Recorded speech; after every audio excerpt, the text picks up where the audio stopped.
You know the feeling, not the idea of it, the actual physical sensation. You're lying awake at 2 a.m. and the ceiling looks the same as it did last year. The numbers in your head don't add up, and they haven't for a while. You're not lazy. You're not stupid. You work, and somehow that's the worst part, because you work and nothing moves. That's stillness. That's what this book is about. Most people mistake that stillness for a personal failure. They think something is wrong with them, their discipline, their luck, their starting position. But the stillness isn't a character flaw. It's a design feature. The financial world most of us were handed wasn't built to move us forward. It was built to keep us productive, predictable, and just comfortable enough not to question anything. Here's what behavioral economists call the hedonic treadmill. You earn more, you spend more, your baseline resets, and you feel exactly the same. Not worse, but not better. You run faster and stay in place. And the cruelest part of that treadmill is that it feels like progress while it's happening. The new apartment, the car upgrade, the slightly better job title, motion without direction. Wealth is not that. Wealth is the accumulation of options. It's the slow, unglamorous, sometimes boring process of building something that keeps working after you stop pushing it. It is learnable, completely learnable, not by the lucky or the connected or the people born into the right zip code, but by anyone willing to do the uncomfortable work of thinking differently about money before they do anything differently with it. This isn't a book of shortcuts. There are none. Anyone selling you a shortcut is selling you a longer route with a more expensive toll. What this book offers is a framework drawn from cognitive science, behavioral psychology, Stoic philosophy, and the observable patterns of people who built something real from nothing. Not theory for theory's sake. Patterns that hold. We'll move through 15 ideas. Some will feel familiar. Most will feel like permission. Permission to stop doing what wasn't working and start doing what actually does. Each one builds on the last. You don't need money to start. You need clarity. And clarity begins with a single uncomfortable admission. What you've been told about wealth, about work, about what you deserve, and what's possible. Most of it was wrong. Not maliciously wrong, just wrong in the way that inherited maps are wrong. They describe a world that no longer exists, or one that never existed for you. The ceiling you keep staring at isn't the limit of your life. It's just where you are right now. That's the only place anything ever starts. Before we go deeper, take a quick second to like the video, subscribe to the channel, and drop a comment below telling me where you're listening from and what time it is for you right now. I always find it amazing how people from different parts of the world connect through these messages. Chapter 1. Break the Chains of Poverty. Thinking. There's a study most people never hear about. In the 1960s, researchers gave children access to a room full of toys, then told them the toys were being taken away. After that brief experience of scarcity, the children became obsessed, hoarding, unable to play freely even when the toys were returned. The scarcity hadn't changed the room, it had changed the children. That is poverty thinking, and it doesn't require poverty to take hold. Poverty thinking is not about how much money you have. It's a cognitive filter, one that was installed so gradually you never noticed it happening. It decides what you see when you look at an opportunity. It decides how you finish the sentence, "people like me." It runs quietly in the background of every financial decision you make, and it almost never announces itself. It just feels like realism. Carol Dweck spent decades studying fixed versus growth mindsets at Stanford, and her research showed something that should unsettle anyone who believes their limitations are accurate self-assessments. People with fixed mindsets don't just avoid challenges, they actively reinterpret evidence to confirm their beliefs. Show them a success story and they find the exception. Show them a path forward and they find the obstacle. The mind, under a fixed mindset, is not neutral. It is working against you. What Dweck's research didn't fully address, and this is worth sitting with, is how much more entrenched that fixed mindset becomes when it's reinforced by an entire environment, a family, a neighborhood, a culture that has learned across generations that reaching too far gets you hurt. Neuroscience calls this confirmation bias. Your brain has a filter, a neurological bouncer, that lets in information consistent with what you already believe and turns away information that contradicts it. If you believe wealth isn't for you, your brain will helpfully collect every piece of evidence that proves you right and quietly discard the rest. It's not weakness, it's efficiency. The brain conserving energy by confirming its existing model of the world. But it means that poverty thinking is self-sealing. It produces the very outcomes it predicts, then points to those outcomes as proof. Breaking it requires more than positive thinking. Affirmations pasted on a mirror won't touch a belief system that lives in the body. What it requires is a sustained, deliberate practice of questioning. Not just what you believe, but where the belief came from, and whether the person who gave it to you actually knew what they were talking about. Who told you money was hard to keep? Think about that specifically. Not the general cultural noise, the specific voice. A parent who struggled? A teacher who warned you not to get too big for your boots? A community where ambition was treated with suspicion because it implied you thought you were better than everyone else. Those voices were real people doing their best, but their maps were drawn from their own limited experience, and you've been navigating with borrowed maps ever since. Here's the shift that matters. It's not from pessimism to optimism. That's too shallow. It's from a passive relationship with reality to an active one. Poverty thinking positions you as someone things happen to. Wealth thinking positions you as someone who happens to things, not through magical force of will, but through the disciplined habit of asking better questions. Robert Kiyosaki noted the difference between saying, "I can't afford it," and asking, "How can I afford it?" That observation is correct, but it undersells what's actually happening neurologically. When you make a statement, your brain closes the file. When you ask a question, it opens one. The question activates your reticular activating system, the part of your brain that filters your environment for relevant information. Ask, "How can I afford this?" And your brain starts scanning for answers. It's not positive thinking, it's applied neuroscience.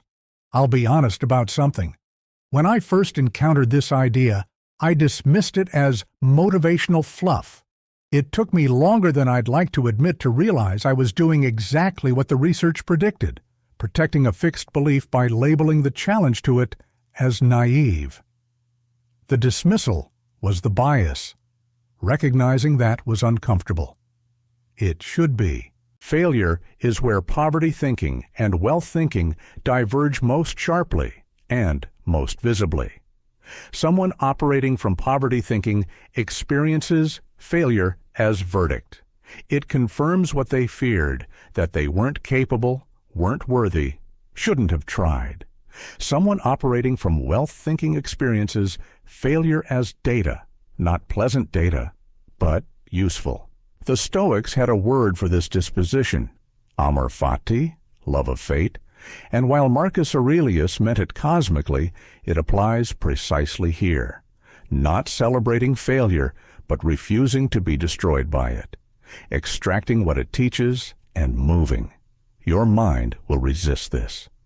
When you begin pulling at the threads of your inherited beliefs about money, something in you will pull back. Old patterns feel like identity. Letting go of them feels like losing yourself. But what you're actually losing is a version of yourself that was built for a world that kept you small. That version served a purpose once. It kept you safe in an environment where thinking too big was dangerous. But you're not in that environment anymore. Or, if you are, you're building the capacity to leave it. The poverty mindset says, change your circumstances, then change your thinking.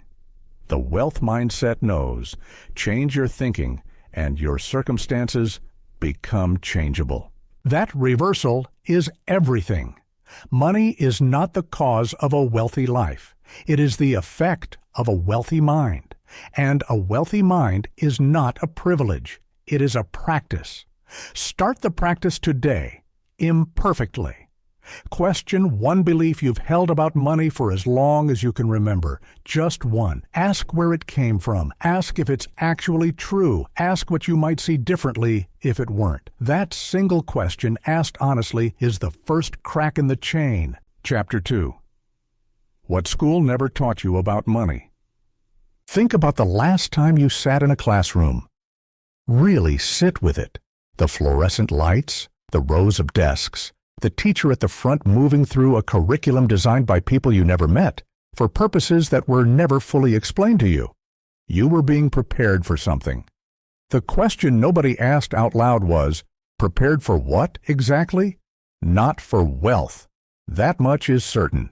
The education system's relationship with money is one of the great unexamined betrayals of modern life. Not a conspiracy, something quieter and more pervasive than that.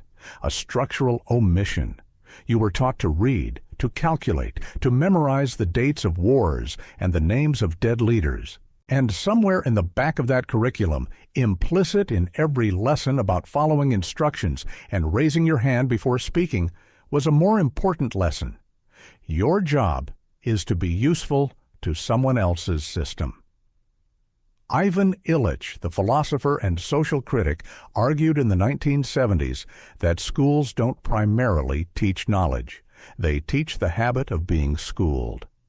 The real curriculum is compliance, showing up on time, accepting external evaluation, waiting to be told what matters. Illich called this the hidden curriculum, and he meant it as an indictment.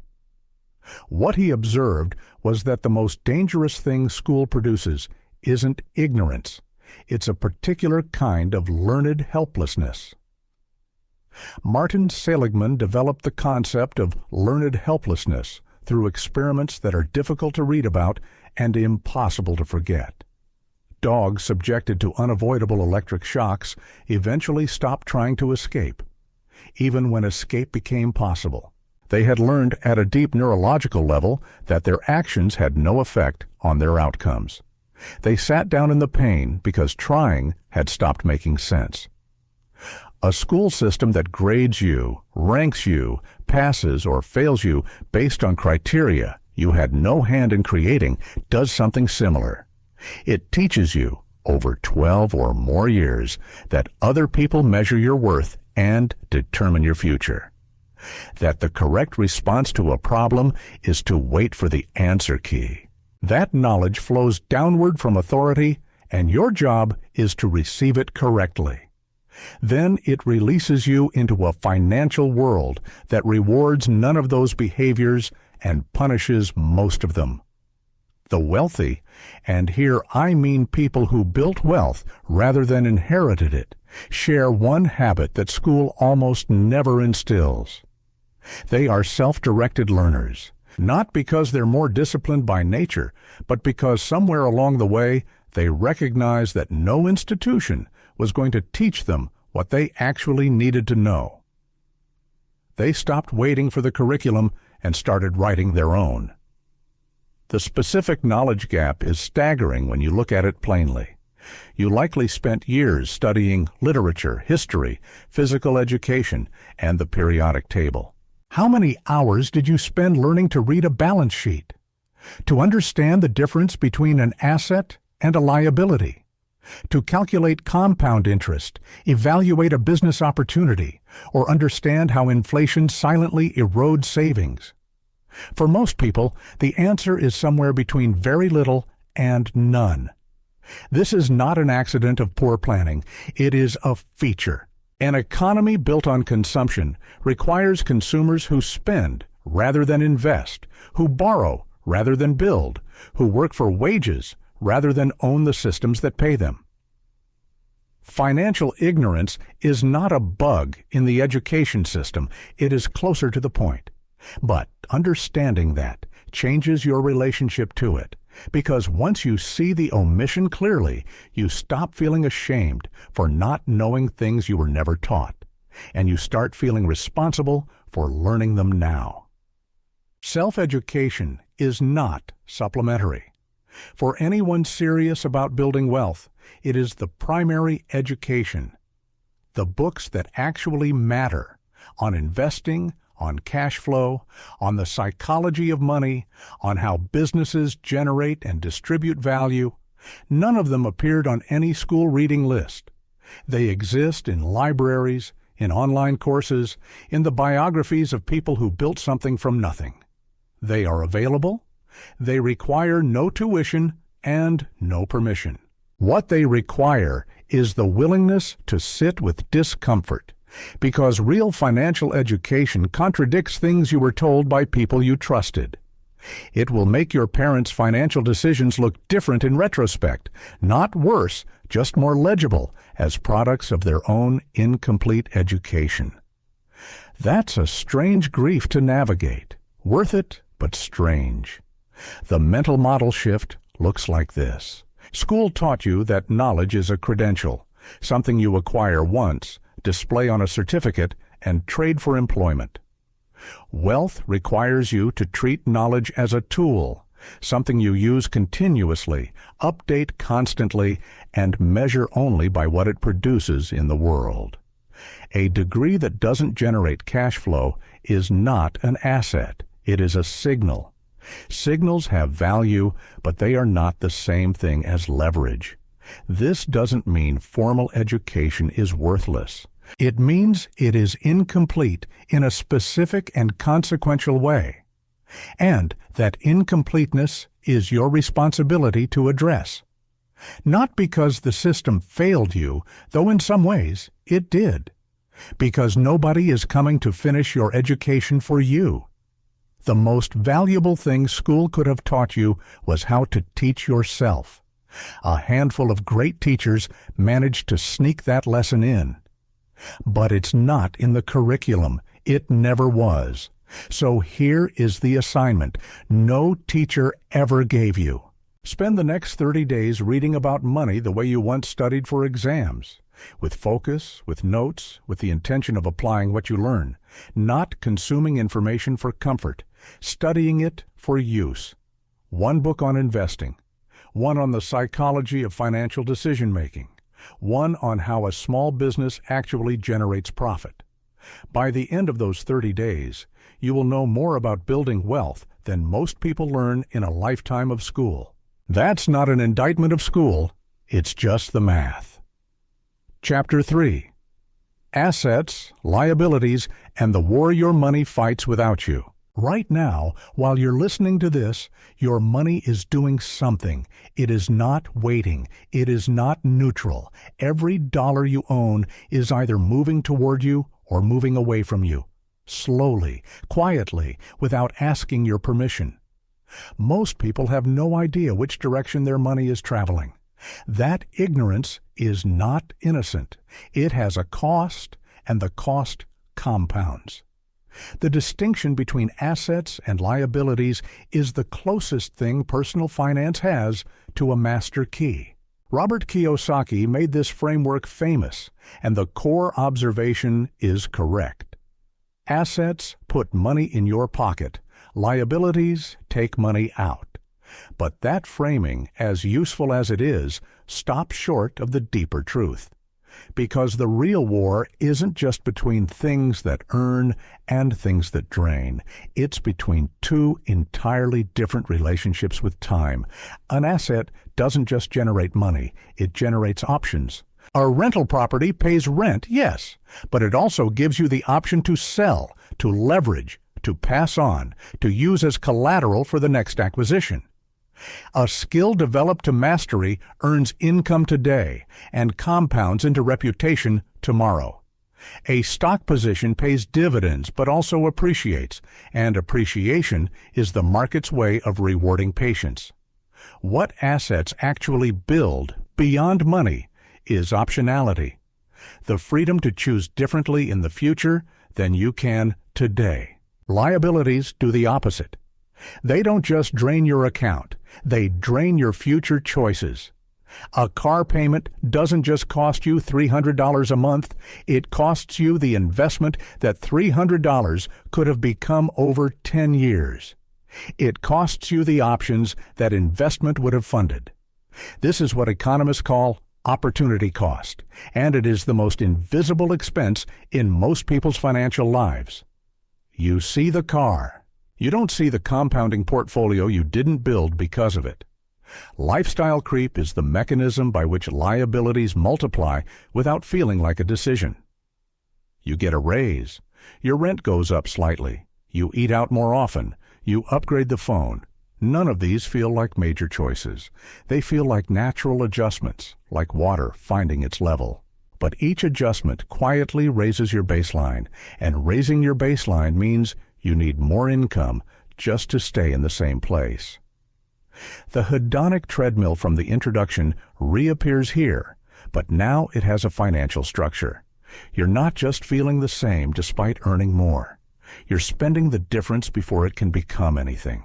The wealthy, and this is the part that looks like discipline from the outside, but is actually something more strategic, they let their assets buy their luxuries. Not their income, their assets. Which means they don't upgrade their lifestyle until the passive income from their investments can cover the upgrade without touching the principal. The luxury arrives, but it arrives late, after the asset that funds it has been built. This sequencing is everything. Most people get it backwards. They buy the luxury first, on credit, and then spend years working to pay for something they've already consumed. Debt deserves a more nuanced examination than it usually gets. You've probably been told that debt is bad, that carrying debt is a sign of poor discipline, something to be eliminated as fast as possible. This is the advice of people who understand consumer debt but not capital structure. Consumer debt, credit cards, personal loans, car financing, is genuinely destructive. It charges you high interest to fund things that depreciate or disappear entirely. It is a wealth extraction mechanism dressed as convenience. But debt used to acquire income-producing assets is a different instrument entirely. A mortgage on a property that generates rental income exceeding the mortgage payment is not a liability in the functional sense. It is leverage. You are using borrowed capital to control an asset larger than your own capital could purchase, and the asset is paying for itself while appreciating. The Stoics had a concept worth borrowing here: preferred indifference. Things that are neither inherently good nor inherently bad, only well or poorly used. Fire, speed, influence. Debt belongs on that list. The problem is never the tool. The problem is the hand holding it. Here's the uncomfortable truth I keep running into when I think about this honestly. Most people don't fail to build assets because they lack income. They fail because they don't actually believe the assets will materialize. Deep down, the idea of passive income feels like something that happens to other people, luckier people, better connected people, people who started earlier. So, they don't start. They spend instead because spending delivers its reward immediately, and the reward is certain. An investment in an asset delivers its reward slowly, uncertainly, and often invisibly for years before it becomes real. The brain, which is wired to prefer immediate certain rewards over delayed uncertain ones, votes for the spending every time, unless you override it deliberately. The override isn't about willpower. Willpower is a depleting resource. You can't run a financial strategy on it indefinitely. The override is about structure, automating your investments before you can spend the money. building an environment where the asset acquiring behavior is the default and the liability. Acquiring behavior requires effort. The goal is to make the right choice, the easy choice, not to rely on daily heroism. Start wherever you are. The amount matters less than the direction. $100 moved from a liability to an asset is a small act with a large symbolic weight. It is the moment you cross from consumer to builder. The crossing feels modest. Its effects, compounded over years, are anything but. Your money is fighting a war right now without you. The only question is which side you've armed. Chapter 4. Turn your skills into a money machine. There is something you can do that most people cannot. You may not think of it that way. You probably call it just something you're good at, or worse, just something you do. But somewhere in the specific texture of how you think, what you notice, how you solve certain problems, there is a capability the market will pay for. The tragedy isn't that people lack valuable skills. The tragedy is that they never make the translation between what they can do and what that ability is actually worth. Stop for a moment and think about one thing you do better than most people around you.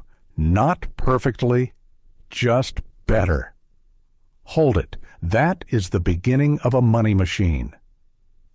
Adam Smith's foundational insight about the division of labor. That specialization creates efficiency and therefore value, is usually applied to economies and factories.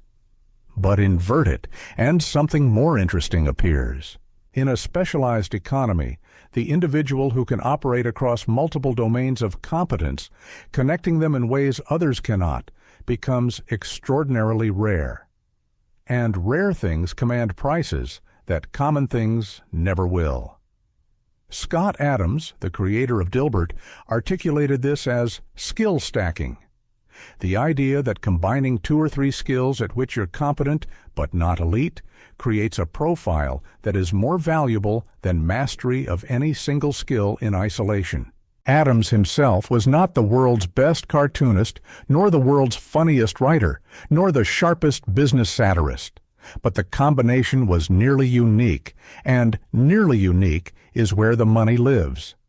What Adams didn't fully say, and this is worth adding, is that skill stacks don't just create market differentiation.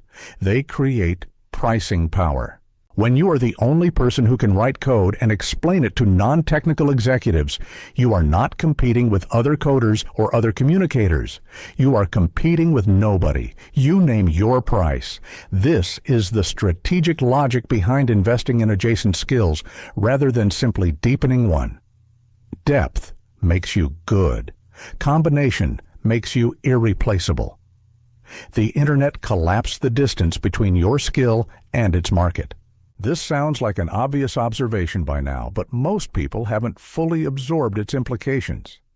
Before the internet, a specialist in a small city was limited to the economy of that city.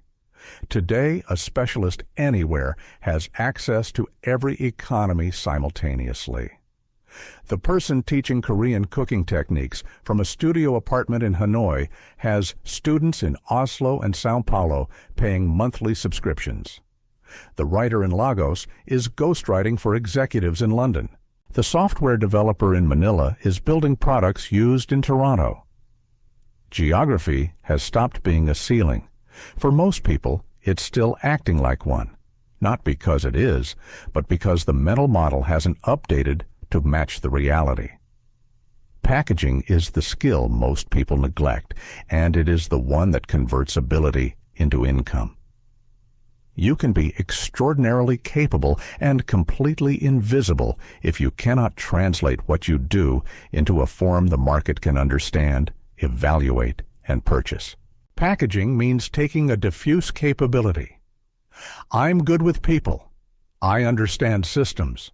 I write well, and turning it into a specific purchasable offer. Not I write well, but I write email sequences for e-commerce brands that convert browsers into buyers. Not I understand systems, but I audit operational workflows for small businesses and identify the 3 bottlenecks costing them the most money. The specificity isn't just marketing. It filters for the right clients, commands higher prices, and makes your expertise legible to people who need it. Personal branding is the part of this conversation that makes thoughtful people uncomfortable, and I understand why. It carries the smell of performance, of presenting a curated version of yourself for consumption. But strip away the social media aesthetics, and what remains is something genuinely important: the deliberate communication of your expertise to people who need it. Every specialist who ever built a reputation did so through some version of personal branding, even before the term existed. The surgeon whose former patients recommend her. The architect whose completed buildings speak for him. The consultant whose published thinking attracts clients who've already decided they want to work with her before the first conversation. Reputation is compounding branding. Start building it before you feel ready, because waiting for readiness is waiting for a feeling that doesn't arrive on schedule. Monetization has more shapes than most people consider. The obvious one is trading time for money, offering a service, getting paid for the hours. This works, but it has a ceiling built in. The ceiling is your time. A more interesting shape is the productized service, a defined, repeatable deliverable with a fixed price that you can deliver efficiently because you've systematized it. More interesting still is the scalable product, a course, a book, a template, a piece of software that you build once and sell indefinitely. The leverage difference between these models is enormous. An hour of consulting pays once. A course sells while you sleep, to people in time zones you've never visited, solving problems you diagnosed once, and packaged into a curriculum. I'll confess something here. The first time I tried to sell something I'd made rather than something I'd done, the discomfort was physical. Putting a price on a thing you created feels different from putting a price on your time. Your time feels external, something you're lending. A product feels internal, something you are. The rejection, when it comes, feels personal in a way that's hard to prepare for. But that discomfort is precisely the threshold most people don't cross, which means crossing it separates you from the majority before you've done anything else. Start where you are.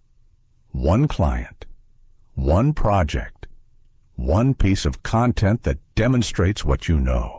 The entrepreneurs who built real things from nothing almost universally describe the same early period: small, unglamorous, often unpaid work done to build a portfolio and prove the concept to themselves as much as to anyone else. They weren't ready. They started anyway. Readiness arrived as a consequence of starting, not as a precondition for it. Skills have no ceiling and no expiration date. A skill mastered deeply branches into multiple income streams the way a river branches into a delta. The writer becomes the writing teacher, the content strategist, the ghostwriter, the published author. The coder becomes the consultant, the course creator, the software founder, the technical advisor. Each branch is a separate stream. Each stream reduces your dependence on any single one. The market does not owe you recognition, but it will pay, sometimes handsomely, for genuine value delivered consistently. That is the only transaction worth building your life around. You already have the raw material. The question is whether you're willing to do the unglamorous work of turning it into something someone will pay for.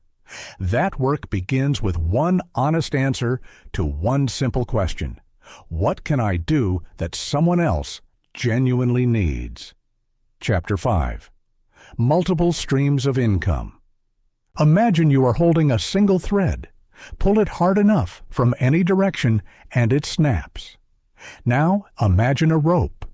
Dozens of threads twisted together, each one lending strength to the others. You can pull it, stress it, expose it to weather and weight, and it holds. Your income is either a thread or a rope. Most people are living on a thread and calling it security. The math of single income dependence is quietly brutal. One job means one decision maker controls your financial survival. One industry downturn, one restructuring, one new technology that makes your role obsolete. And the thread snaps. This is not pessimism, it is probability. The average person will change careers, not just jobs, careers, multiple times in their working life. The economy shifts faster than any single skill set can adapt. Building your entire financial life on one source of income in that environment is not conservative. It is reckless, dressed as stability. The wealthy understand income the way a structural engineer understands load-bearing design. You do not put all the weight on one column. You distribute it. You build redundancy into the system not because you expect failure, but because you respect the possibility of it. Harry Markowitz won a Nobel Prize in economics for formalizing this intuition in portfolio theory, the mathematical demonstration that a diversified portfolio carries less risk than any individual asset within it, often while delivering comparable or superior returns. The principle applies with equal force to personal income architecture. Multiple streams don't just add income. They reduce the volatility of your entire financial life. But here is what the spreadsheet version of this conversation misses. The reason most people don't build multiple income streams isn't ignorance of the strategy. It's identity. If you have spent your entire adult life as an employee, showing up, doing the work, receiving the paycheck, that structure becomes more than a financial arrangement. It becomes how you understand yourself. The paycheck is not just income, it is confirmation, proof that you are competent, that you are valued, that you belong somewhere. Suggesting that someone diversify their income can feel, at a psychological level, like suggesting they become someone else, and that resistance is real, even when the logic is obvious. This is worth naming because it explains something otherwise puzzling: why intelligent, financially literate people continue to depend on a single income source even after they understand the risk. The obstacle isn't information. It's the quiet terror of stepping outside a structure that has been defining you for years. Passive income is the architectural goal, but it demands honesty about what passive actually means. Nothing is passive at the beginning. A rental property requires research, acquisition, management setup, and ongoing maintenance. An online course requires creation, editing, platform setup, and marketing before it sells a single copy. An investment portfolio requires education, selection, and the psychological discipline to hold through downturns. The word passive describes the mature state of these streams, not the process of building them. Calling it passive too early sets people up for the wrong expectation. They expect effortlessness and encounter effort, and they quit before the stream begins to flow. The honest framing is this: you are front-loading work now so that the work pays you later without requiring your constant presence. That is a different proposition than passive income, and it is a more accurate one. It requires a specific kind of patience, the willingness to invest time and money into something that won't pay you back immediately, possibly for months or years, while your current income stream demands your daily attention. That patience is rare, which is exactly why the people who practice it end up in a different financial position than everyone else. Your first additional stream doesn't need to be large. It needs to be real. a freelance project on the side, a small investment in an index fund, a digital product sold twice in the first month. The amount is almost irrelevant at the start.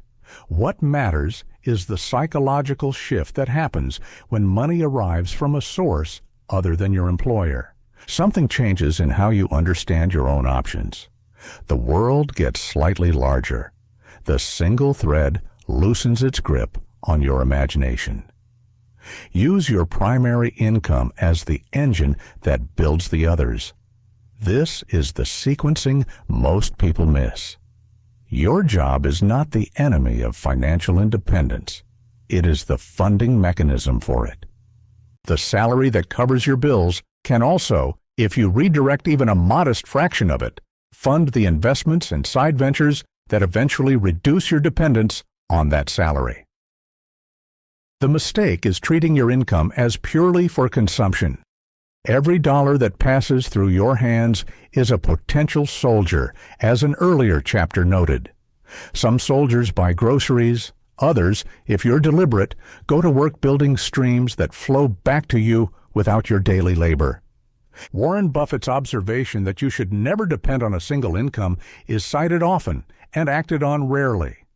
The gap between knowing and doing is where most financial plans die.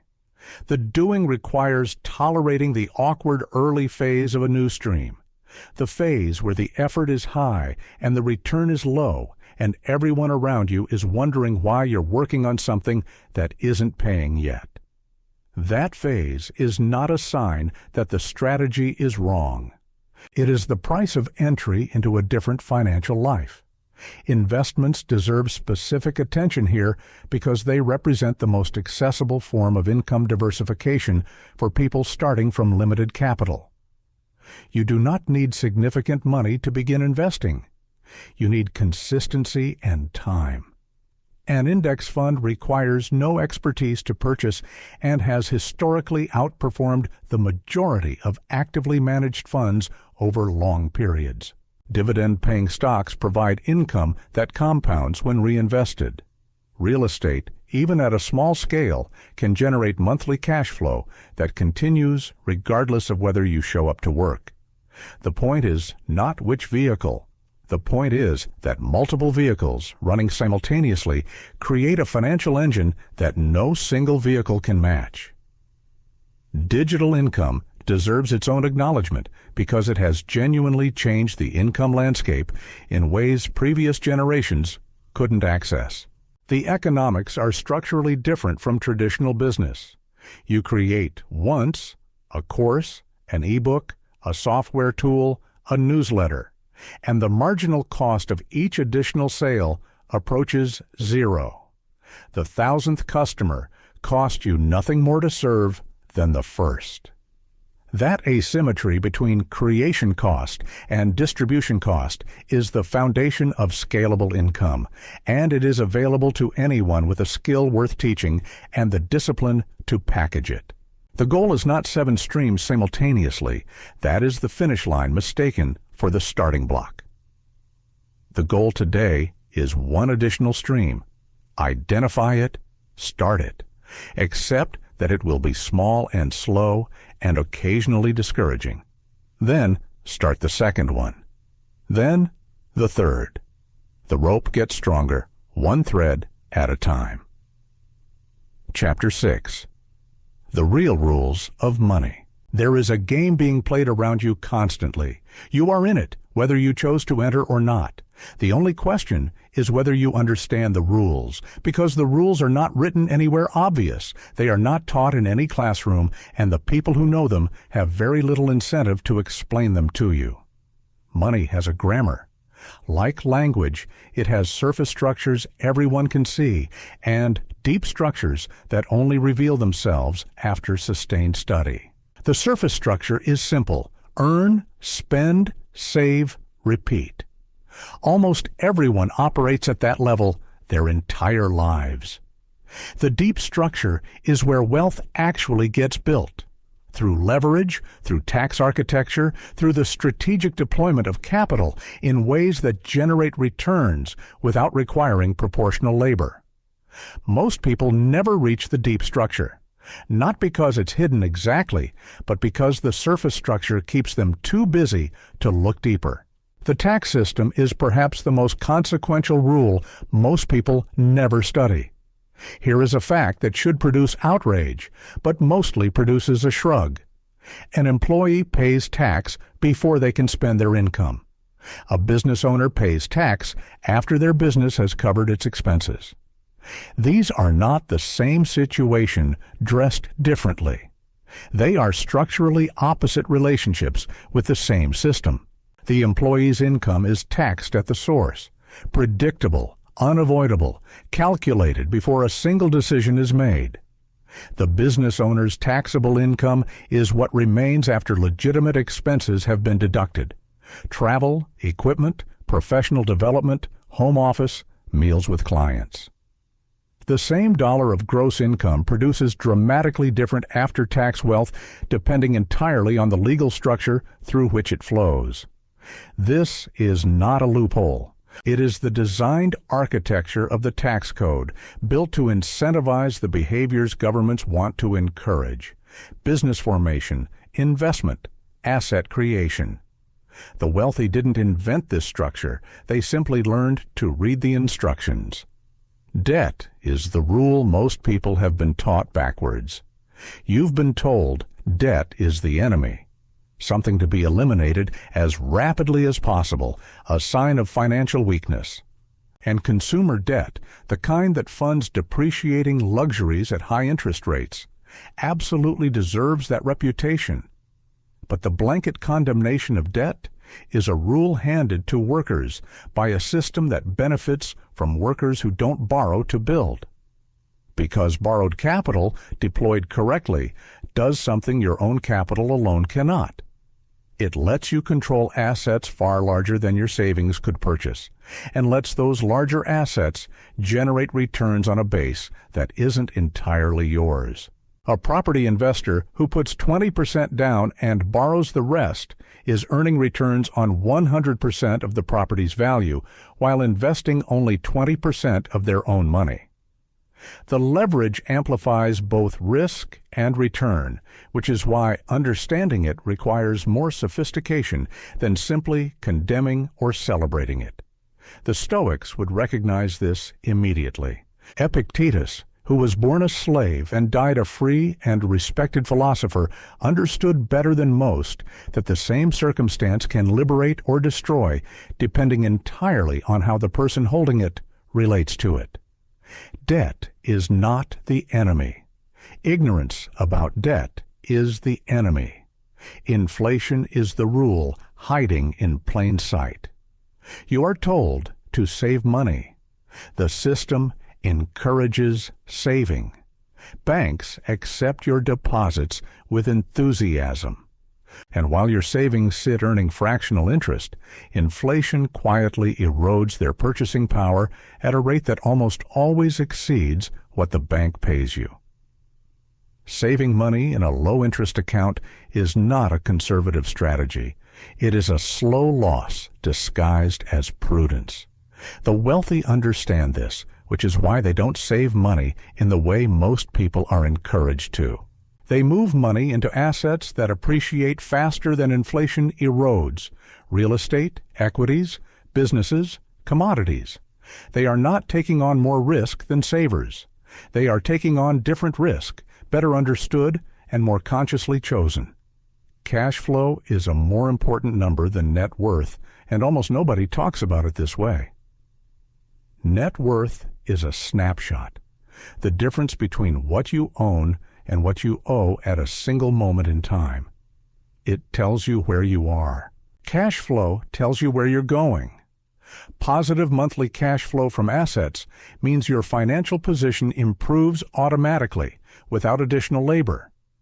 Negative cash flow, spending more than income, or holding assets that cost more than they produce, means your position deteriorates automatically, also without additional labor. The direction of your cash flow is the direction of your financial life. Almost everything else is commentary. Here is the uncomfortable truth about financial rules that most wealth education skips past. Learning the rules is necessary, but not sufficient, because the rules themselves change.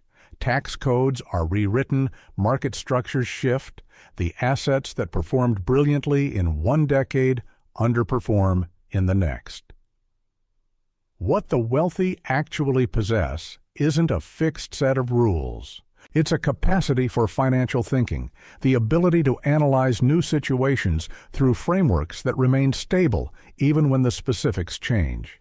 They understand leverage as a principle, not just in its current form. They understand cash flow as a concept, not just in their current portfolio. Marcus Aurelius wrote in his private journals, not for publication, just for himself, that the obstacle is the way. He meant it philosophically, about adversity in general. But apply it to financial rules and something specific emerges. Every constraint in the financial system, every tax, every regulation, every market inefficiency is simultaneously an obstacle for the person who doesn't understand it and an opportunity for the person who does. The tax burden that crushes the uninformed is navigable for the informed. The market volatility that terrifies the reactive investor is a buying opportunity for the patient one. The rule that seems to work against you, understood deeply, often contains the mechanism of your advantage. Stop playing the game with someone else's rule book, not because the rules are unfair. Some are, some aren't. But because you haven't read them yourself. You have been playing by a summarized, simplified, filtered version of the rules passed down through people who didn't fully understand them either. Read the original. Study the actual structure of how money moves, how taxes work, how leverage operates, how cash flow compounds, not to find loopholes, to find literacy. Financial literacy is not a supplementary skill. It is the difference between spending your life inside a system you don't understand and moving through it with intention. The game has always been there. The question was only ever whether you were going to learn to play it. Chapter 7. Escape the rat race mentality. Seneca wrote a letter, nearly 2,000 years ago, to a friend who was always busy, always occupied, always in motion. And Seneca said something that should have ended the conversation, but didn't. You are not short of time. You are short of the will to stop wasting it. He wasn't talking about laziness. He was talking about the specific human talent for filling every hour with urgent, necessary feeling activity that produces at the end of a lifetime almost nothing you actually wanted. The rat race is that letter made flesh. Here is the structural truth of it. When your income is tied to your presence, when the money stops the moment you stop, you have not built a financial life. You have built a very elaborate trap with a comfortable interior. The salary is real. The benefits are real. The sense of security is real, right up until the moment it isn't. And the moment it isn't tends to arrive without warning, which is precisely the problem with structures built on the assumption of continuity. Thorstein Veblen, the economist who coined the term conspicuous consumption, observed something in the late 19th century that has only become more true since. The working and middle classes don't just work for money. They work for status signals, the visible markers that communicate to their social environment that they are productive, competent, respectable members of the group. The job title, the office, the business card, the answer to the question, what do you do? These signals are not trivial. They are deeply woven into identity, which means leaving the rat race isn't just a financial decision. It is an identity crisis in slow motion. You are not just changing how you earn. You are changing who you are in the eyes of everyone around you, including yourself.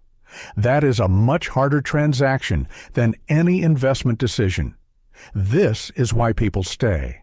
Not because they don't understand that passive income is possible, not because they lack the intelligence to build alternative streams, but because the job, for all its limitations, is known.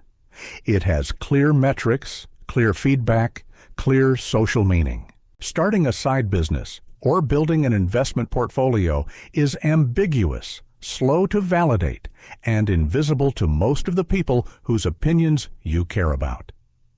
The rat race offers the comfort of measurement. You know when you've done well. You know when you've failed. The alternative offers freedom, but freedom is harder to measure, and the human brain, as we've discussed, prefers certainty over upside.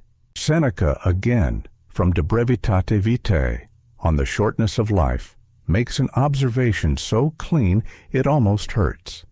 He writes that people guard their money carefully but squander their time without a second thought. They would never give their property away carelessly, but they let strangers consume their hours freely. He meant the Roman leisure class, but he might as well have been describing any office building in any modern city on any given Monday morning. Time is the only asset that cannot be recovered, refinanced, or replaced. Every other resource lost can theoretically be rebuilt. An hour spent cannot be respent. And yet, the entire architecture of employment asks you to trade your hours, your only genuinely non-renewable resource, for a rate someone else set, toward goals someone else chose, within hours someone else defined. That trade is not inherently wrong. At the beginning, it is often necessary. Your job funds your life while you build something else. The mistake is treating the trade as permanent, as the natural and final state of your financial existence, rather than a temporary arrangement while you construct something better. The mental model shift required here is specific. You must stop measuring your financial progress in income and start measuring it in coverage. Coverage means what percentage of your monthly expenses are paid by income that does not require your active presence. At 0% coverage, you are fully in the rat race. One illness, one layoff, one crisis away from financial collapse. At 50% coverage, you have meaningful cushion. Half your life is funded regardless of what happens to your job. At 100% coverage, you are financially free in the only sense that actually matters. Your time is no longer mortgaged to anyone else's schedule.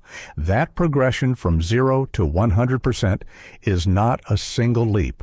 It is a series of small, deliberate constructions. The first investment that generates its first dividend.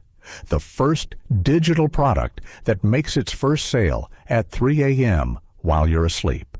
The first rental income that arrives without your labor. Each one shifts the coverage number slightly. Each shift changes the psychological texture of your life slightly. Over time, the shifts accumulate into something that looks, from the outside, like an overnight transformation, but was actually years of quiet, unglamorous construction. The rat race is a treadmill, and treadmills are useful for one thing: building strength while staying in place. Use the rat race for that. Use your employment income to fund your exit from employment dependence. Invest the surplus. Build the side stream. Acquire the asset. Don't burn the bridge while you're still on it, but don't mistake the bridge for the destination. Here is where I'll admit something uncomfortable. The rat race is not only external. The most insidious version of it is internal, the one you run in your own head, the one where you keep score using metrics that were handed to you by a system designed to benefit from your continued participation. Busyness as virtue, overwork as identity. The quiet pride of being indispensable to an organization that would replace you within a month of your departure. These are not character strengths. They are the rat race running inside your psychology, convincing you that the treadmill is the point. The exit begins not with a resignation letter, but with a question. A single honest question asked in a quiet moment. If my income stopped tomorrow, how long could I survive, and what would I do next? The discomfort of that question is useful. It is the discomfort of looking at the thread and acknowledging that it is a thread. From that discomfort, if you let it, comes clarity. And from clarity comes construction. Your time is the only thing you are definitely running out of. Build something that buys it back. Chapter 8. The Compounding of Everything. There is a Persian legend about the inventor of chess presenting his game to a king. Delighted, the king offered any reward the inventor named. The inventor asked for something modest. 1 grain of rice on the first square of the chessboard, 2 on the second, 4 on the third, doubling each square until the board was filled. The king laughed at the simplicity of the request and agreed immediately. His mathematicians worked through the night. By morning, they informed the king that there was not enough rice in the entire world to fulfill the promise. Most people hear that story and think, interesting. Then they go back to thinking linearly. Compounding is the most important force in personal finance and the least viscerally understood. Not because people don't know the word. They do. Not because the math is hidden. It isn't. But because human cognition is fundamentally linear. We evolved to think in straight lines. One step leads to one consequence. Compounding moves in curves that start imperceptibly and end incomprehensibly. The early stages look like nothing. The late stages look like magic. The gap between those two perceptions is where most people give up. Albert Einstein allegedly called compound interest the 8th wonder of the world. Whether he said it or not, the observation is accurate. But what rarely gets added to that observation is this. Compounding is not a financial phenomenon. It is a universal one, and applying it only to money is leaving most of its power untouched. Charlie Munger, Warren Buffett's partner at Berkshire Hathaway and one of the most rigorous thinkers in the history of investing, spent decades building what he called a latticework of mental models. His core insight was that wisdom doesn't accumulate additively. It compounds. Each new framework you absorb doesn't just add to what you know. It interacts with everything you already know, creating combinations and connections that produce insights none of the individual pieces could generate alone. Munger called the moments when multiple compounding forces align simultaneously the Lollapalooza effect, a convergence where the whole becomes dramatically more powerful than the sum of its parts. This is what genuine self-education produces over time. Not a larger pile of information, a denser, more interconnected network of understanding, one where each new piece of knowledge finds existing structures to connect with, amplifying both the new idea and the ones it touches. The person who has been reading seriously about money, psychology, philosophy, and business for 5 years doesn't just know 5 times more than they did at the start. They think in a qualitatively different way.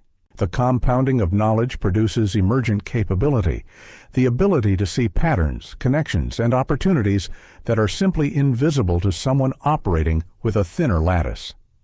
Reputation compounds in the same structure. A writer who publishes consistently for 3 years doesn't have 3 years of content. They have 3 years of trust, each piece building on the credibility of the last, each reader potentially becoming an advocate who extends the writer's reach into networks the writer never directly touched. Nicholas Christakis' research on social contagion showed that behaviors and beliefs spread through social networks up to 3 degrees of separation. You influence people you've never met through people you've influenced who influenced people they know. A reputation, built carefully, compounds through exactly this mechanism. Your credibility reaches rooms you've never entered. Skill compounds. The musician who practices deliberately for 10 years hasn't just accumulated 10 years of practice. They have built neural pathways so dense and interconnected that their musical thinking operates at a speed and depth simply unavailable to someone with 2 years of practice. Anders Ericsson's research on expert performance showed that what separates elite performers from competent ones isn't raw talent. It's the quality and quantity of deliberate practice, and the compounding effect of feedback loops that tighten over time. Each correction improves not just the specific error, but the capacity to self-correct in the future. Habits compound in a direction you choose or in a direction you don't. Every behavior you repeat strengthens the neural pathway that produces it, making the behavior easier, more automatic, more default the next time. This is equally true of wealth-building habits and wealth-destroying ones. The person who reviews their finances weekly builds a relationship with their money that grows more sophisticated over time. The person who avoids their finances weekly builds an avoidance reflex that becomes harder to override with each passing month. The compounding of habits is morally neutral. It runs in whatever direction you point it. Here is the part that most discussions of compounding miss entirely, and it matters enormously. The curve doesn't just rise, it rises faster as it rises. The returns on compounding are themselves compounding, which means the most important variable isn't the rate of return, it's the starting point in time. Beginning 5 years earlier doesn't give you 5 additional years of returns. It gives you 5 additional years at the base of a curve that grows steeper as it climbs. The cost of waiting is not linear, it is exponential. Every year you delay starting is not 1 year of foregone returns, it is 1 year subtracted from the steepest part of the curve. This is why the instruction to start now, imperfect and underprepared, is not motivational rhetoric. It is mathematical urgency. The person who starts investing $100 a month at 25 will, by 65, have dramatically more than the person who starts investing $200 a month at 35, despite investing less total money. The curve rewards the early, patient, consistent participant in ways it cannot reward the later, larger, occasional one. And this extends beyond money. The person who starts building their skill stack now, who starts publishing their thinking now, who starts acquiring assets now, even poorly, even imperfectly, even on a small scale, is buying time on the curve. Every month of delay is a month of compounding foregone. Not lost forever, but gone from the steepest section, the section where small inputs produce the largest outputs. There is one more dimension of compounding worth naming. The compounding of identity. Who you are changes as you act.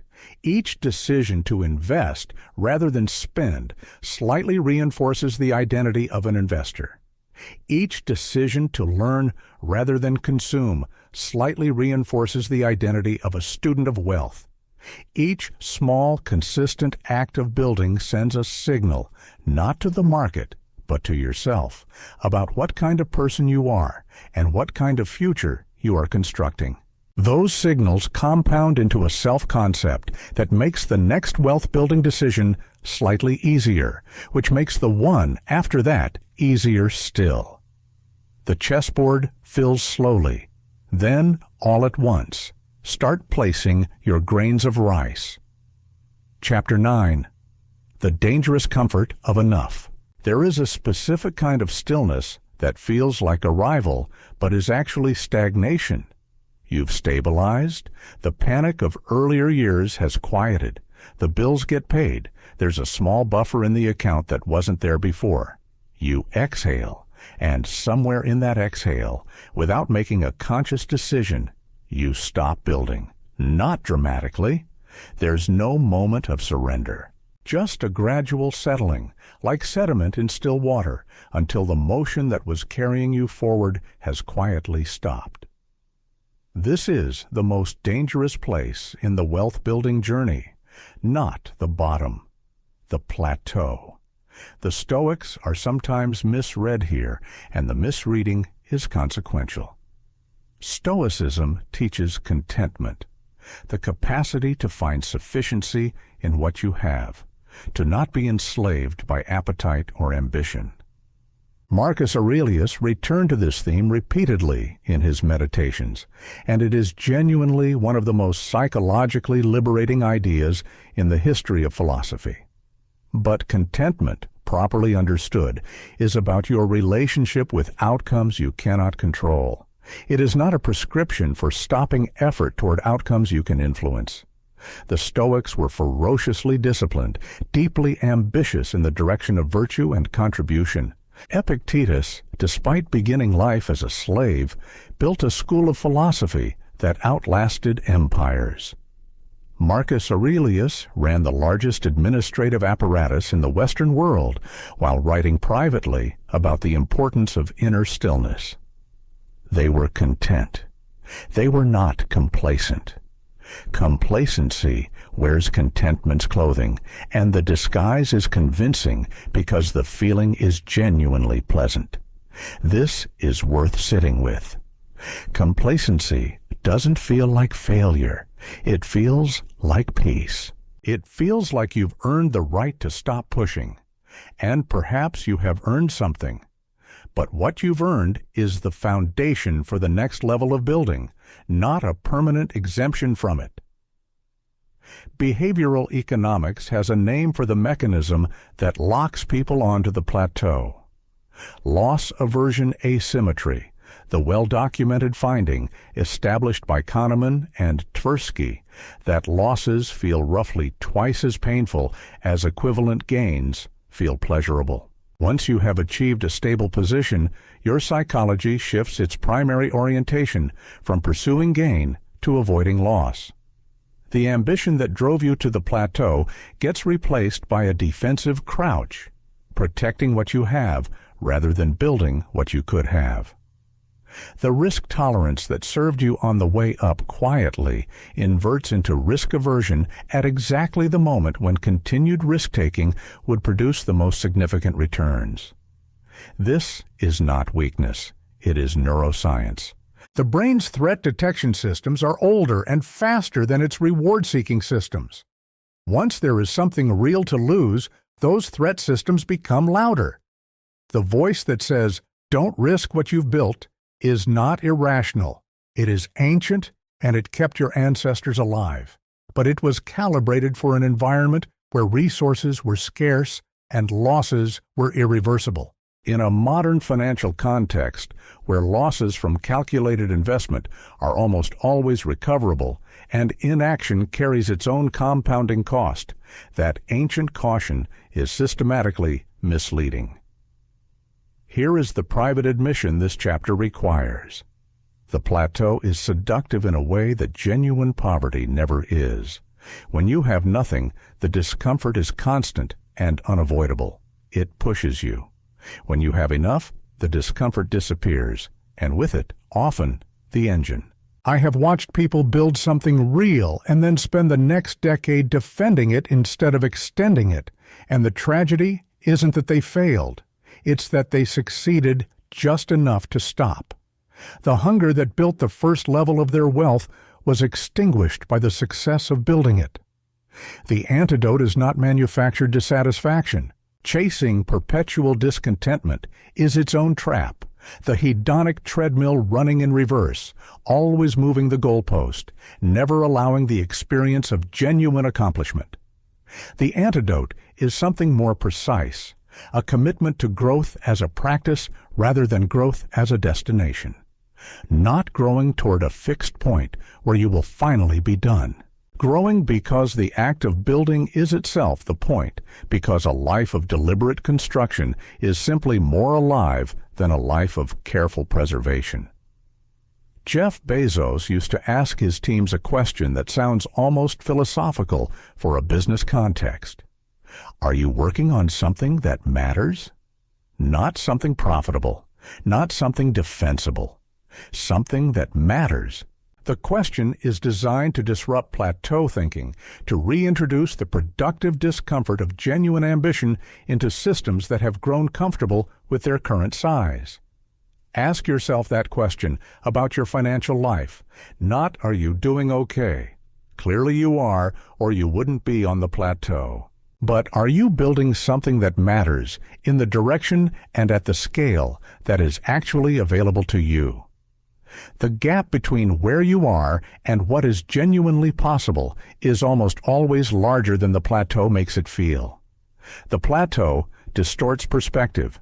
It makes your current position look like a ceiling because you've stopped moving, and the stillness reads as constraint.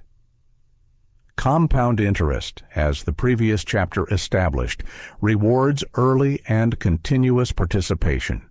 Every year spent on the plateau is a year where your financial curve is flatter than it could be, not because you made bad decisions, but because you made no new ones. The opportunity cost of the plateau is invisible in the moment and enormous in retrospect. There is a Stoic practice called negative visualization, premeditatio malorum, the premeditation of adversity, where you deliberately imagine losing what you currently have, not to produce anxiety, but to reawaken appreciation and sharpen motivation. Applied to the plateau, the practice looks like this. Imagine that your current stable position disappears tomorrow. The buffer is gone. The comfortable income stops. You are back at zero, but with everything you now know. What would you build? How would you build it differently? What would you wish you had started while you had the stability to take risks from a position of safety? That imagined urgency is available to you right now in your actual stable position as fuel. You don't need the crisis to act as if the crisis might come. The stability you've built is not a reason to stop. It is the best possible platform from which to continue. Enough is a dangerous word when it becomes a destination. As a moment of gratitude, a breath between efforts, it is healthy and necessary. As a permanent address, it is the quiet end of a story that had more chapters left. Don't settle into the stillness. Let it restore you briefly. Then build again. Chapter 10. How to think like an investor. Most people believe investor thinking begins when you have money to invest. It doesn't. It begins the moment you start asking a different set of questions about everything. About time, about risk, about value, about what things are worth now versus what they might be worth later. Investor thinking is a cognitive framework before it is a financial activity. And the people who wait until they have capital to develop it almost always find that the capital arrives before the thinking does, with predictable consequences. The clearest way to see the difference between investor thinking and non-investor thinking is to watch how two different people respond to the same piece of information. A company releases disappointing quarterly results. Its stock drops 15% in a day. The non-investor sees loss. Something has gone wrong. Something valuable has been destroyed. The investor asks a different question entirely. Has the underlying business actually changed, or has the price changed while the business remains intact? If the business is sound and the price has dropped, the investor sees not loss, but discount. The same event, read through different cognitive frameworks, produces opposite conclusions and opposite actions. Charlie Munger built his entire intellectual life around the idea that better thinking produces better outcomes, not just in investing, but in every domain. His method was to collect mental models from across disciplines: mathematics, physics, psychology, biology, economics, and use them as lenses through which to examine any problem. He called this approach the lattice work of mental models, and his argument was that a mind equipped with multiple frameworks from multiple disciplines can see what a specialist, limited to a single discipline's tools, will always miss. The investor who only knows finance will misread the psychological dimensions of market behavior. The investor who only knows psychology will miss the structural mathematics of valuation. Breadth of thinking, Munger argued, is not a luxury for generalists. It is a competitive advantage in any field where complexity is high and information is incomplete, which describes every real financial decision you will ever make. Investor thinking requires a specific relationship with uncertainty that most people never develop because it runs counter to how we are socialized. We are taught to seek certainty, to gather enough information before acting, to wait until the picture is clear. But in any domain where the future is genuinely unknown, waiting for certainty is waiting for something that will never arrive. The investor's relationship with uncertainty is not tolerance of discomfort. It is something more active, the use of probability thinking to make decisions that are sound in expectation, even when any individual outcome is unknown. This is where the Stoic practice of premeditatio malorum, the premeditation of adversity, functions as a genuine cognitive tool rather than a philosophical exercise. Before any significant financial decision, the Stoic trained investor asks, "What is the worst realistic outcome here, and can I survive it?" Not the worst imaginable outcome. Catastrophizing is not analysis. The worst realistic outcome, assessed honestly. If the answer is yes, I can survive the worst realistic case, then the decision can be made with clarity, because the downside has been faced directly and found manageable. The fear that prevents most people from investing is not a rational assessment of risk. It is an unexamined fear of an unspecified bad outcome, a shadow on the wall that looks enormous because it has never been brought into the light. Bring it into the light. Name it specifically. Quantify it if you can. You will almost always find that the examined risk is significantly smaller than the unexamined fear. Value is the central concept of investor thinking, and it requires more precision than it usually receives. Value is not price. This distinction is so important that Warren Buffett has described his entire investment philosophy as nothing more than the systematic exploitation of the gap between the two. Price is what the market says. Something is worth today, driven by sentiment, momentum, fear, greed, and 1,000 other forces that have nothing to do with underlying reality. Value is what something is actually worth, based on what it produces, what it owns, and what it can reasonably be expected to generate in the future. The market gets the relationship between price and value wrong constantly and sometimes dramatically. The investor's job is to find the moments when the gap is largest and act accordingly. This applies beyond financial markets. In your career, investor thinking asks, what skills are currently undervalued by the market that will be significantly more valuable in 5 years? In your time allocation, it asks, what activities have a low apparent return today but a high compounding return over time? In your relationships, it asks, who is building something worth being close to? Whose thinking will compound alongside yours? Every domain of life has a price and a value. The investor sees the gap between them as opportunity. Position sizing is an investor concept that translates directly into life decisions. In a portfolio, position sizing determines how much capital to allocate to each investment. And the principle is that no single position should be large enough to destroy the portfolio if it fails. You concentrate enough to make the wins meaningful, but diversify enough to make the losses survivable. Applied to life, no single decision, relationship, or venture should be so heavily weighted that its failure ends the game. The investor builds to be resilient, not just to be right. Being right matters.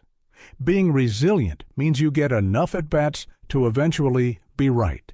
Here is the thought experiment that separates investor thinking from wishful thinking. Take any financial decision you are currently considering or avoiding.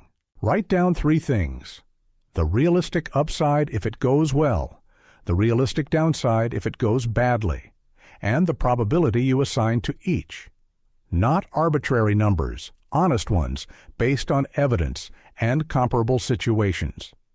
Now calculate the expected value, probability of upside multiplied by the upside, minus probability of downside multiplied by the downside. If the number is positive, the decision is worth making even if you're uncertain. If it's negative, the hesitation is rational. Most people never do this calculation. They operate on feeling, which means they are running an unconscious version of this math poorly, with systematic biases toward both overconfidence and excessive caution, depending on how the decision is framed. Making the calculation explicit doesn't eliminate uncertainty. It converts anxiety into analysis, which is a far more useful cognitive state for making decisions. Investor thinking is not cold. It is not the elimination of emotion from decision-making that is both impossible and undesirable. It is the refusal to let unexamined emotion be the primary driver. The investor feels the fear. They name it, quantify it, and then decide whether it is proportionate to the actual risk. Usually it isn't. And in that gap between the felt fear and the actual risk lies most of the opportunity that the non-investor will never touch. You don't need a brokerage account to start thinking this way. You need a question. What is this actually worth, and what is the market currently saying it's worth? Ask that about everything. The answers will change how you see the world. Chapter 11. Building systems, not goals. At some point in your life, you made a resolution. Maybe January 1st, maybe a birthday, maybe the morning after a particularly honest conversation with yourself in the bathroom mirror. You set a financial goal, a number, a date, a milestone. You felt the clarity of it, the motivating weight of a specific target. And then, somewhere between the resolution and the deadline, the goal quietly died. Not dramatically.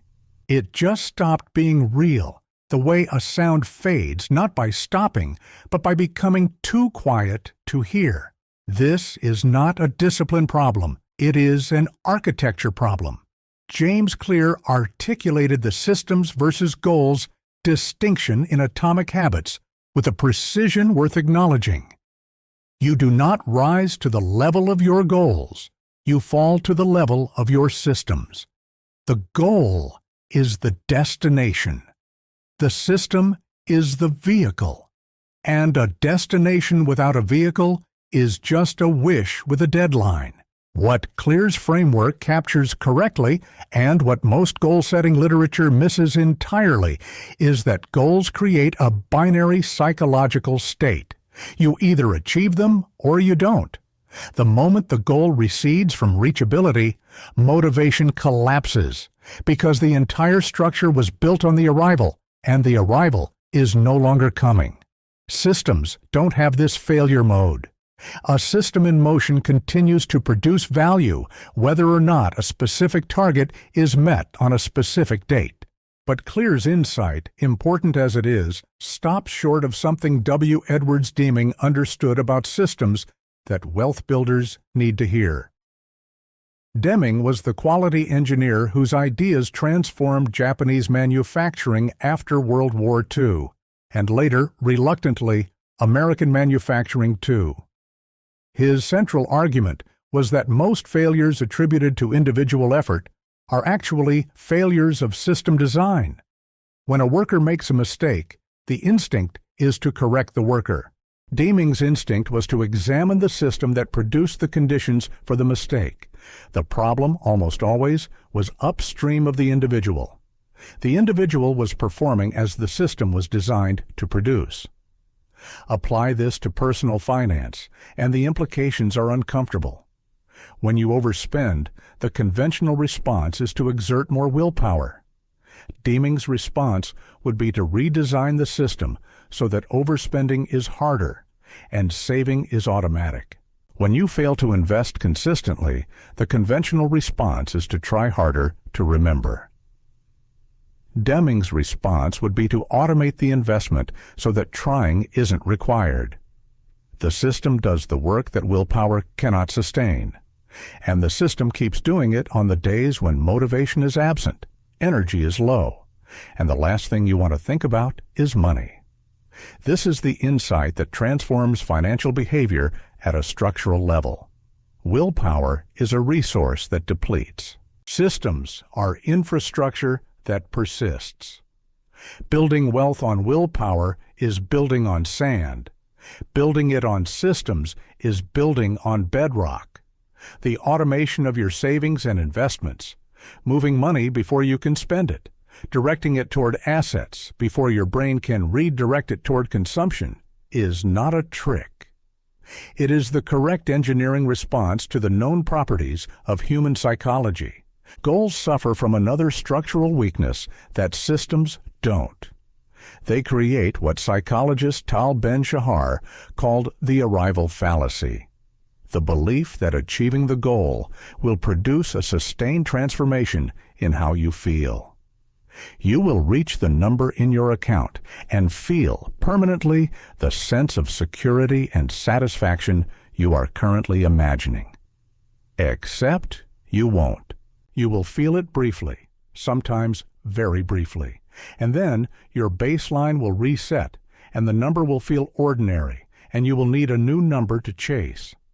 This is not cynicism about human nature. It is the hedonic treadmill operating exactly as it always has. Goals, by their structure, feed the treadmill. Systems sidestep it. Because the system is not oriented toward arrival, it is oriented toward motion. And motion, maintained consistently, produces both the financial outcomes and the psychological ones, the sense of agency, competence, and progress that arrival almost never delivers as advertised. The specific systems that matter in wealth building are fewer than most people think, and simpler. An automatic transfer to investment accounts on the day your income arrives, before you see the money in your spending account, before your brain has calculated what it wants. A monthly review of your financial position, not an audit, not a judgment, just a 15-minute accounting of where the numbers are and which direction they're moving. A defined process for evaluating any significant purchase or financial decision. A waiting period, a specific set of questions, a check against your stated priorities. A structure for continuing education, a book per month, a regular engagement with financial information that keeps your thinking current and your framework sharp. None of these systems are heroic. None of them require unusual discipline to implement. What they require is the initial design, the one-time decision to build the infrastructure, and then the trust to let the infrastructure do its job without constant intervention. Most people never get the financial results they want, not because they lack the desire or even the knowledge, but because they rely on daily decision-making in a domain where daily decision-making is systematically unreliable. You will not always feel like investing. The system invests anyway. You will not always feel like reviewing your finances. The calendar reminder fires anyway. The system is the version of you that shows up on the days when you don't want to. Here is a systems audit you can run right now, mentally, while listening. Ask yourself, which of my financial behaviors are currently running on willpower, and which are running on structure? The ones running on willpower are vulnerable to bad days, to stress, to the 10,000 small frictions that erode intention over time. The ones running on structure are durable. The goal of your financial architecture is to move as many critical behaviors as possible from the first category to the second. One system built well is worth more than 100 goals set enthusiastically. Because the system will still be running 6 months from now, quietly, in the background, doing the work you designed it to do, while the goals have long since faded into the comfortable amnesia of good intentions. Deming used to say that a bad system will beat a good person every time. The inverse is equally true. A good system will carry an average person to extraordinary places. Build the system, then get out of its way. Chapter 12. The Psychology of Delayed Gratification. In the late 1960s, a Stanford psychologist named Walter Mischel sat children down at a table, placed a single marshmallow in front of each one, and made them an offer. You can eat this now, or you can wait 15 minutes and you'll get 2. Then he left the room. What happened next, the squirming, the sniffing, the elaborate strategies children invented to resist the marshmallow, became one of the most cited experiments in psychology. The follow-up findings were striking. Children who waited tended to have better outcomes across multiple life domains decades later. Better academic performance, better health, higher income. The popular version of this story ends there, with a clean moral. Willpower predicts success, so develop willpower. But the research didn't end there. And what came later complicates the clean moral in ways that matter enormously for anyone trying to build wealth. In 2018, a larger and more carefully controlled replication of the marshmallow study produced a finding that received far less attention than the original. When researchers controlled for socioeconomic background and family stability, the predictive power of marshmallow waiting nearly disappeared. Children from more stable, resource-rich environments waited longer. Not primarily because they had stronger willpower, but because they had more reason to trust that the second marshmallow would actually arrive. Children from less stable environments, where promised rewards sometimes didn't materialize, where adults sometimes said one thing and did another, made the rational choice to take the certain reward now rather than wait for an uncertain one later. Delayed gratification, it turns out, is not primarily a character trait. It is a rational response to environmental trustworthiness. This reframing has profound implications for wealth building that almost nobody discusses. If your early environment taught you, accurately based on its actual conditions, that future rewards are unreliable, that promises don't always hold, that security is fragile and temporary, then your difficulty delaying gratification is not a personal failing. It is a learned adaptation to a real set of historical conditions, and recognizing it as such is the first step toward changing it. Not by trying harder to resist the marshmallow, but by redesigning the environment so that the second marshmallow becomes genuinely trustworthy. What does a trustworthy financial environment look like? It looks like an automated investment that removes the decision from the moment of temptation. It looks like a savings account that is genuinely difficult to access impulsively, not just inconvenient, but structurally separated from your daily spending. It looks like a community of people who are also building, whose visible progress makes the future feel real rather than hypothetical. It looks like evidence, accumulated through small, consistent actions, that your future self is real, and that the investments you make in that future actually materialize. You are not trying to become a different person with stronger willpower. You are building an environment that makes the patient choice the natural one. There is a deeper psychological dimension here that the marshmallow research touches but doesn't fully name. Delayed gratification requires the ability to make your future self feel as real and immediate as your present self. This sounds simple. Neurologically, it is anything but. Brain imaging studies show that when people think about their future selves, the neural patterns look more like thinking about a stranger than thinking about oneself. Your future self to your present brain is a different person, someone you feel less obligation toward, someone whose interests compete with rather than coincide with your immediate desires. Every time you choose present consumption over future investment, you are, in a neurological sense, choosing yourself over a stranger. The practical implication is that anything you can do to make your future self feel more real, more present, more continuous with who you are now will increase your capacity for financial patience. Writing a letter to your future self, visualizing specifically, not abstractly, what your life looks like if the investments compound as planned. Talking about your future plans in the present tense as if they are already in motion rather than hypothetical. These are not affirmations. They are neurological interventions, techniques for collapsing the psychological distance between present you and future you until the investment feels less like sacrifice and more like self-care. The Stoic practice of memento mori, the meditation on mortality, works similarly but from the opposite direction.